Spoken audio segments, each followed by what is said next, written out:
exact differential equations of second order. A differential equation of second order is said to be exact if it can be obtained by direct differentiation of a differential equation of first order, which is said to be its primitive. A linear ordinary differential equation of second order with variable coefficients is of the general form P naught into d2y by dx square plus P1 dy by dx plus P2 y equal to q, where P0, P1, P2 and q may be functions of x only. Here P0 not equal to 0. तो इस तरह का हमने ये लिया हुआ है general form second order के लीनियर डिफरेंशियल इक्वेशन की। और दिस इक्वेशन 1, इस पर हमने इक्वेशन नंबर 1 डाल दिया। Equation 1 will be exact if this condition is satisfied, P2 minus P1 dash plus P0 double dash equal to 0, which is called the condition of exactness, and then its primitive will be P0 into dy by dx plus P1 minus P0 dash bracket में into y equal to integration q dx plus c, where c is an arbitrary constant। इस पर हमने equation 2 डाल दिया। तो यहाँ पे हम चाहें तो इसका प्रूफ कर सकते हैं कि इस फर्स्ट ऑर्डर के लीनियर इक्वेशन को एक बार x के रेस्पेक्ट डिफरेंशिएट कर दें तो उससे हमको ये इक्वेशन मिल जाएगा। अगर ये कंडीशन सेटिस्फाई होगी तो यानी कि इस कंडीशन को यूज करते हुए हमें इक्वेशन मिल जाएगा। यानी कि इसको एक बार इंटीग्रेट करके हमें इसका प्रीमिटिव इससे एक कम ऑर्डर का यानी कि फर्स्ट ऑर्डर का लीनियर इक्वेशन मिल गया है। This equation 2 is a linear ordinary differential equation of first order and can be solved with the help of an integrating factor and hence the complete solution of the equation 1 is obtained। इसका जो solution होगा वही given equation का यानी कि equation 1 का complete solution हो जाएगा। Note, sometimes when an equation is not exact, it can be reduced to exact form by multiplying an integrating factor। If P0, P1, P2 are polynomials in x, then integrating factor, जिसको short में हम IF कहेंगे, will be taken as x to the power m, and the value of m can be obtained by the condition of exactness। ये जो condition of exactness है ये वाली, इसमें ये कंडीशन सेटिस्फाई कराते हुए m की वैल्यू हम निकाल लेंगे। यानी कि ये इक्वेशन 1 अगर इस कंडीशन को सेटिस्फाई नहीं कर रहा है तो ये एग्जैक्ट नहीं होगा। तो फिर इसमें हम कुछ IF का मल्टीप्लाई करके इसको एग्जैक्ट बना सकते हैं। अगर ये P0, P1, P2 पॉलिनोमियल हैं x में तो IF हम ये ले लेंगे। और अगर ऐसा नहीं है तो ये अदरवाइज के केस में लिखा है, otherwise IF can be searched bye inspection. ठीक है, फिर हमें सर्च करना पड़ेगा कि कुछ ऐसा IF मल्टीप्लाई करें इसमें कि जो नया इक्वेशन हो उसमें जो नए P0, P1, P2 इन जगहों पे जो होंगे उनसे ये कंडीशन सेटिस्फाई हो जाए तो वो इक्वेशन एग्जैक्ट हो जाएगा। फिर उसको एग्जैक्ट के तरीके से सॉल्व कर लेंगे। तो इसके एग्जाम्पल्स करते हैं। Example number 1, solve sin x into d2y by dx square minus cos x into dy by dx plus 2y sin x equal to cos x। Solution, given differential equation is, इस इक्वेशन को हमने यहाँ पे लिख लिया और इस पर इक्वेशन नंबर 1 डाल दिया। तो here d2y by dx square का कोफिशिएंट ये P0 equal to sine x, dy by dx का कोफिशिएंट ये माइनस cos x है, ये P1 equal to this, and P2 equal to y का coefficient 2 sine x, and q equal to इधर right hand side में जो है ये cos x। So we have condition of exactness होती है P2 minus P1 dash plus P0 double dash equal to 0। तो इसकी वैल्यू हम कैलकुलेट करें तो इसमें दिस इक्वल टू P2 की वैल्यू रख दी, इसमें हमने ये 2 साइन x, ये माइनस का साइन लगाया, और ये P1 डैश इसका differentiation with respect to x किया तो ये minus minus plus cos x, minus cos x का डिफरेंशिएशन हो गया minus minus plus sine x, ये नेगेटिव साइन ये वाला है, और ये plus p not double dash, इसका 2 बार एक्स के रेस्पेक्ट डिफरेंशिएशन हो गया माइनस साइन एक्स, ये लिखा हुआ है। और ये माइनस के 2 साइन एक्स और प्लस के 2 साइन एक्स ये कैंसिल हो गए, तो ये इक्वल टू 0 आ गया। सो the condition of exactness is satisfied, hence the equation 1 is exact and it's primitive is this first order linear differential equation. Direct इसको याद रखेंगे फॉर्मूले के तौर पर, एक तो ये फॉर्मूला और एक ये इस तरह से, ये P not into D Y by D x plus p one minus p not dash bracket के अंदर into Y equal to integration q d x plus c, where c is an arbitrary constant. इसको हम ऐसे लिखें, P not ये है sine x, ये लिख लिया, into D Y by D x plus bracket के अंदर पी वन ये रख लिया हमने माइनस कॉस एक्स और ये वाला माइनस का साइन, और ये पी नॉट डैश इसका डिफरेंशिएशन एक बार एक्स के रेस्पेक्ट हो गया साइन एक्स का cos x, into Y equal to integration Q है हमारे पास कॉस एक्स, ये रख लिया कॉस एक्स का integration with respect to x plus arbitrary constant C. तो ये हो जाएगा यहां पर माइनस 2 कॉस एक्स, तो इसको एज इट हम आपको आगे लिखा हुआ दिखा रहे हैं, ये टर्म एज इट, ये minus cos x into y हो जाएगा, और यहां पर कॉस एक्स का इंटीग्रेशन हो जाएगा साइन एक्स प्लस सी। तो ये हमने यहां पे लिख लिया जैसा मैंने आपको बताया था, sine X into D Y by D x minus 2 cos x into Y equal to sine X plus C. तो ये फर्स्ट ऑर्डर का लीनियर इक्वेशन है, इसकी हम स्टैंडर्ड फॉर्म बनाने के लिए इस D Y by D X का कोएफिशिएंट 1 करेंगे, तो इसमें जो साइन एक्स मल्टीप्लाई है इससे इसको हम डिवाइड कर दें, तो this implies that d Y by D x minus 2 into y, और ये cos x upon sine x हो गया cot x equal to sine x से डिवाइड करके यहाँ पे 1 हो गया, plus c upon sine x हो गया ये कोसेक एक्स। इस पर हमने इक्वेशन नंबर 2 डाल दिया। It is a linear differential equation of first order. इसको सॉल्व करने के लिए हम इसका IF निकालेंगे, इंटीग्रेटिंग फैक्टर, जिसका formula e to the power integration p d x, और इसमें p है y का कोफिशिएंट माइनस 2 कॉट एक्स, ये हमने यहाँ पर रख लिया, माइनस 2 तो इंटीग्रेशन से बाहर आ गया, और integration cot x d x हो गया log sine x. Log property से ये माइनस 2 पावर आ गई इस पे साइन एक्स पर, ये e raise to the power log, और ये साइन एक्स की पावर माइनस 2, ये लॉग और एंटी लॉग एक दूसरे से हट गए, यहां पर केवल ये बचा साइन एक्स की पावर माइनस 2, जो कि अपॉन में ले जाएंगे हम 1 अपॉन साइन एक्स की पावर 2 यानी कि साइन स्क्वायर एक्स, तो 1 upon sine x cosec x होता है आप जानते हो, और उसका स्क्वायर ये हो गया कोसेक स्क्वायर एक्स। तो solution of equation 2 is given by y into IF, जो हमने निकाला है cosec square x, equal to integration इस साइड में ये जो कुछ भी है 1 plus c cosec x bracket के अंदर into IF cosec square x, और इसका integration with respect to x plus other arbitrary constant c dash. तो दिस इक्वल टू, इसमें ये 1 इंटू कोसेक स्क्वायर एक्स, ये अलग अलग इंटीग्रेशन कर लिए हमने, तो 1 into cosec square x, cosec square x का इंटीग्रेशन हो गया माइनस कॉट एक्स, ठीक है। फिर ये ब्रैकेट जो हमने खोल दिया, इसके दूसरे टर्म में आर्बिट्रेरी कांस्टेंट सी इंटीग्रेशन से बाहर आ गया, और ये integration cosec x into cosec square x, तो हो गया ये कोसेक क्यूब एक्स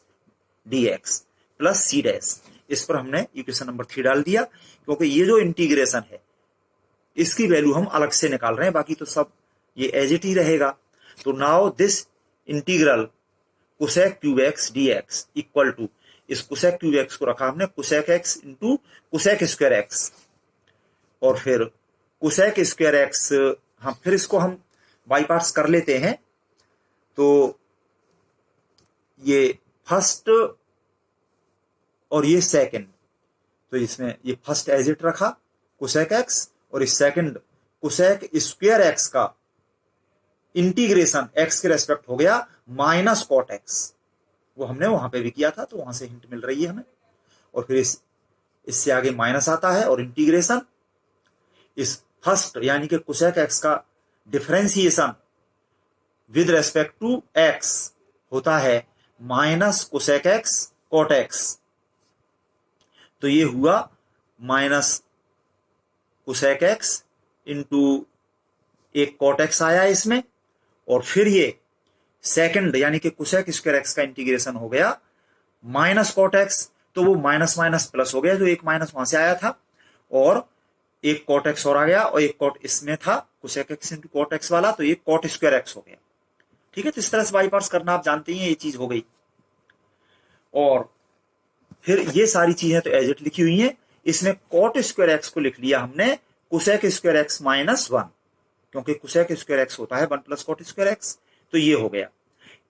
इस कोसेक एक्स को इस ब्रैकेट के अंदर ले जाए हम, तो ये cosec cube x minus cosec x, तो इन दोनों इंटीग्रेशन दोनों को हम अलग अलग लिख दें, ये दो टर्म जो अलग अलग हैं, तो इसमें पहले वाले में तो ये minus cosec cube x dx ये वाला इंटीग्रेशन, और इसका जो सेकंड टर्म होगा वो minus minus plus integration cosec x into 1 dx ये है। तो ये माइनस दिस इंटीग्रेशन को इसको प्लस करके हम इस साइड में ले जाएं, ये बिल्कुल सेम यही है इंटीग्रेशन कोसेक क्यूब डीएक्स, और ये भी वो सेम, ये माइनस वाला उस साइड में प्लस का आके, तो ये हो गया 2 times integration cosec cube x dx, और इधर एक तो ये बचा minus cosec x cot x, और एक ये टर्म बचा, तो ये इंटीग्रेशन कोसेक एक्स डीएक्स, ये आप जानते हैं फॉर्मूला, ये हो गया log cosec x minus cot x, इसका ये इंटीग्रेशन। फिर इसमें 2 से डिवाइड कर दिया हमने, तो integration cosec cube x dx की वैल्यू आ गई, प्लस वाले को पहले लिख लिया हमने half of this minus half of this, और पुटिंग दिस इंटीग्रल इन 3, ये जो 3 है हमारे पास में, इसमें ये वाला इंटीग्रल इसकी वैल्यू हमने अलग से निकाल ली, इसको हम यहां पे रख देते हैं, तो ये हो गया y into cosec square x equal to, ये हो गया हमारे पास में, ये एक लाइन एक्स्ट्रा लिख गई थी, इसको मैंने कट कर दिया। इक्वेशन 3 आप देखिए, इस साइड में है y into cosec square x, और दिस इक्वल टू ये माइनस कॉट एक्स लिखा हुआ है इतना,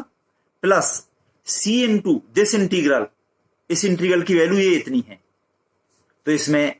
c इंटू दिस इंटीग्रल यानी कि इस इंटीग्रल की जो वैल्यू है इसमें c का मल्टीप्लाई कर दें, तो ये हो गया c upon 2 into log cosec x minus cot x, और ये 1/2 इसमें से पूरे में से कॉमन लेकर के c का मल्टीप्लाई किया, तो वो c अपॉन 2 यहां पे ब्रैकेट से बाहर लिखा हुआ है मैंने, और ब्रैकेट के अंदर log cosec x minus cot x, और ये minus cosec x cot x ये लिख लिया। ठीक है, plus arbitrary constant c dash ये लिखा हुआ है। फिर मैंने यहां पर इस c अपॉन 2 को आर्बिट्रेरी कांस्टेंट c1 मान लिया, और c डैश की जगह पे मैंने c2 लिख दिया।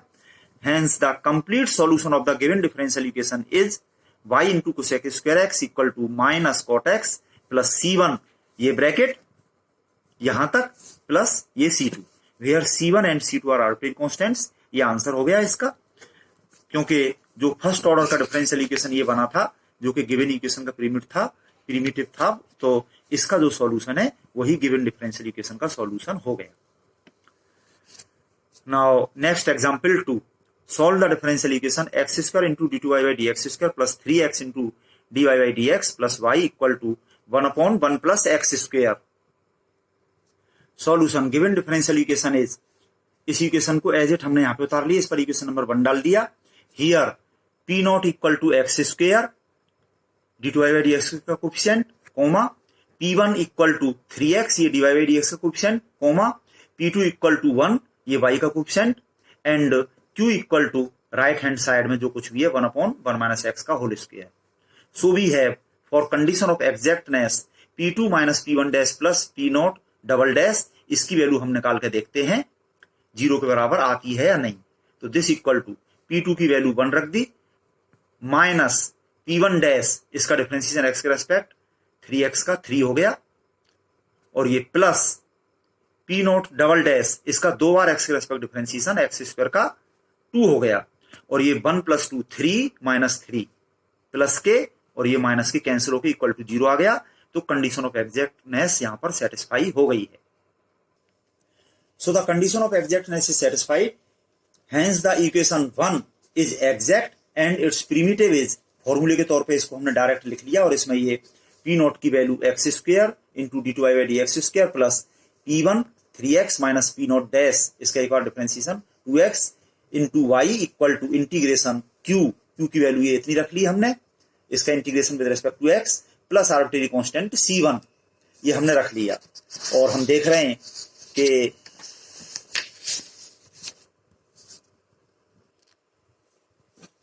दिस इंप्लाइज दैट ये टर्म हमने एज इट लिख लिया, 3x माइनस 2x ये x into Y equal to 1/1 minus x square का integration with respect to x हो गया 1/1 माइनस एक्स, क्योंकि वो माइनस माइनस प्लस हो गया है इसमें।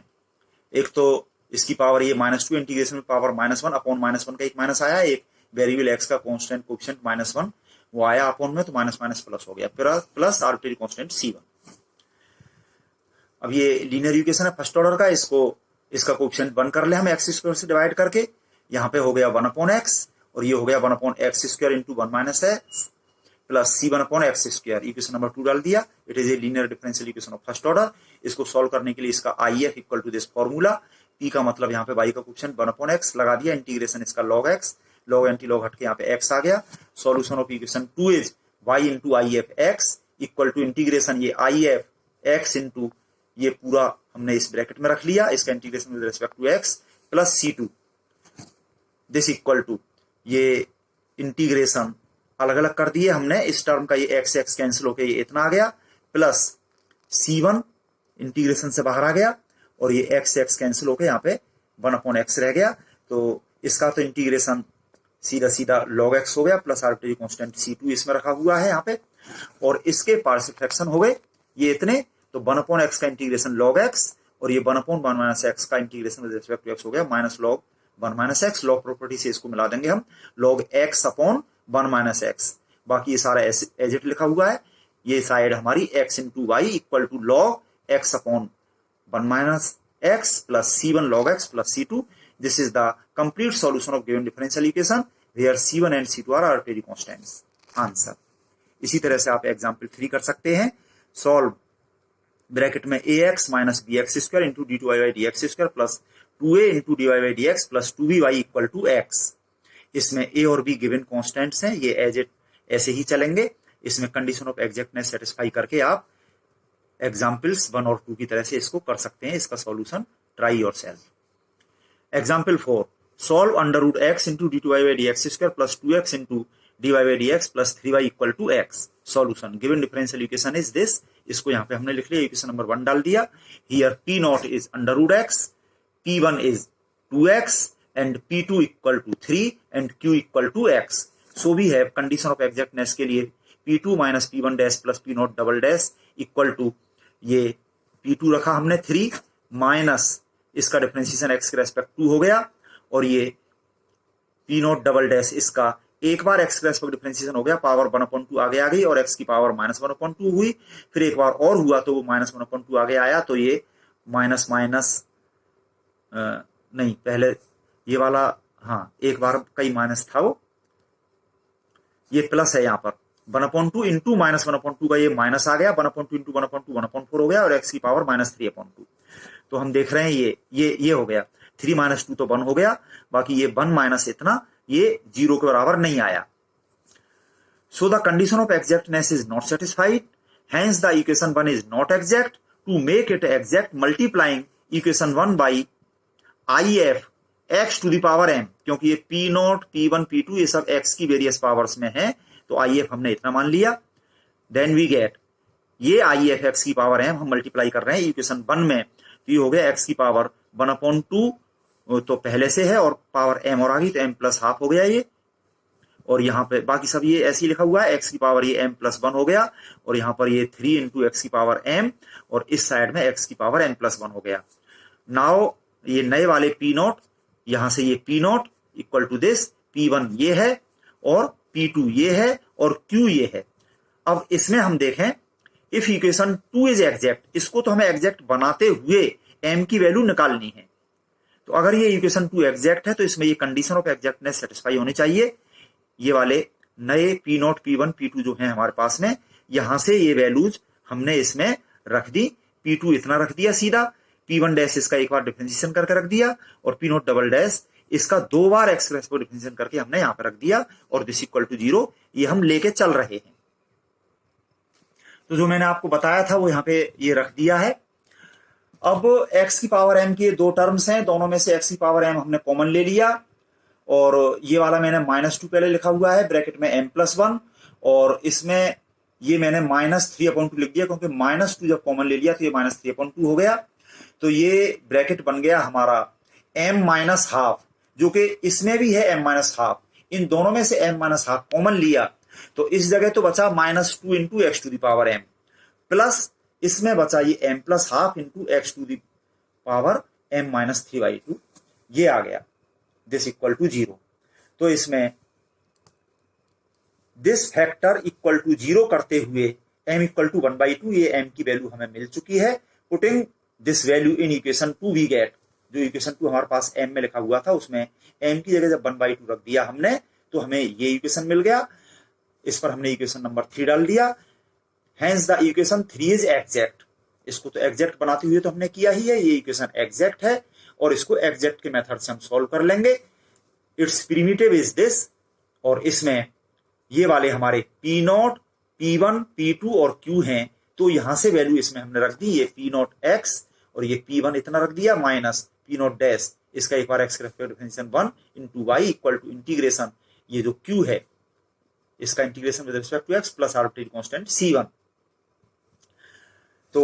x की पावर 3/2 का इंटीग्रेशन हो गया x to the power 5/2 upon 5/2। तो ये अपॉन का अपॉन 2 ऊपर चला गया, ये इस तरह से आ गया और फिर इसमें जब x से डिवाइड किया तो यहाँ पे x की पावर 1/2 हो गया, यहाँ पे 1/x हो गया और x की पावर 5/2 में से x से डिवाइड करके x की पावर 3/2 हो गया प्लस C1/x। ये फर्स्ट ऑर्डर का लीनियर इक्वेशन है। इसको सॉल्व करने के लिए IF देखा हमने e to the power integration this bracket, ये हमारा p है इसमें, ये हमने यहाँ पे रख लिया और ये वाले इंटीग्रेशन में दोनों टर्म्स को हमने अलग अलग कर लिया। e to the power integration ये 2 तो कांस्टेंट बाहर आ जाएगा और x टू दी पावर 1/2 का इंटीग्रेशन हो गया x to the power 3/2 upon 3/2, upon 3 है और अपॉन का अपॉन 2 ऊपर चला गया, 2 इंटू 2 4 हो गया into e to the power integration -1/x dx। तो माइनस तो ये रहा और integration dx upon x log x हो गया और ये लॉग प्रॉपर्टी से पावर -1 इस पे आ गई x की पावर पे और ये लॉग एंटी लॉग हट के केवल x की पावर -1 बचा और ये वाला e to the power as it लिखा हुआ है। तो solution of equation 4 is given by into this IF equal to integration, ये IF हमने लिख लिया यहां तक और ब्रैकेट में लिखा हुआ है इस साइड में ये जो कुछ भी है इसका पूरे का x के respect integration plus arbitrary constant C2। So this equal to, इसमें ये तो अपॉन में x लिख लिया y/x इंटू इतना और इस साइड में ये देखिए इस ब्रैकेट को हमने खोल के दोनों अलग अलग इंटीग्रेशन कर दिए, 2/5 कांस्टेंट इंटीग्रेशन बाहर और e टू दी पावर इतने इंटू x की पावर -1 और ये 3/2 तो x की पावर 1/2 हो गया और प्लस इसमें से आर्बिट्रेरी कांस्टेंट ये C1 इंटीग्रेशन से बाहर और ये integration e to the power इतने और ये x की पावर -1 और ये अपॉन में x, ठीक है ये लिखा हुआ है, बाकी सब चीजें एज इट। तो दिस इक्वल टू ये टर्म जो है अभी तो हमने ऐसा ही लिखा हुआ है प्लस C1 ये हो गया x की पावर -2 बन गया ये यहां पर, ठीक है। और इसमें ये e की पावर में ये जो है इसको अगर हम t मान ले, मैंने यहां पे लिखा हुआ है इसको अगर t मान ले हम तो इसको डिफरेंशिएट करें, इसका जो डिफरेंशियल बनेगा ये 2 इंटू एक्स की पावर 1/2 इंटू dx ये बन जाएगा dt। तो इसका इंटीग्रेशन हो गया et का इंटीग्रेशन et और फिर वापस हमने t की वैल्यू रख दी। तो इस तरह से ये वाला इंटीग्रेशन तो ऐसे हो गया प्लस ये C1 और ये टर्म एज इट लिखा हुआ है यहां पर, ठीक है। तो बस ये हो गया। Hence the complete solution of given differential equation is this y/x into e to the power ये इतना इक्वल टू ये 1/5 ये एक्सपोनेंशियल प्लस C1 इंटू ये इंटीग्रेशन ऐसे ही रहेगा, इसका इंटीग्रेशन नहीं हो पाएगा, इंटीग्रेशन में ही हम आंसर छोड़ेंगे plus arbitrary constant C2, C1 C2 दो आर्बिट्रेरी कांस्टेंट्स हैं इसमें, ये इसका आंसर हो गया। इसी तरह से आप ये और एग्जांपल्स ट्राई कर सकते हैं। एग्जांपल नंबर 5, 6, 7, 8 इनको आप ट्राई करें और कहीं भी प्रॉब्लम हो तो पूछें। इसमें हिंट भी लिखी हुई है, IF इसका ये बनेगा, आप ट्राई करके देख लें। सिमिलरली फिर इसको भी ट्राई करें। तो आप अच्छे से सारे सवाल करिए और कोई प्रॉब्लम्स हो तो पूछिए।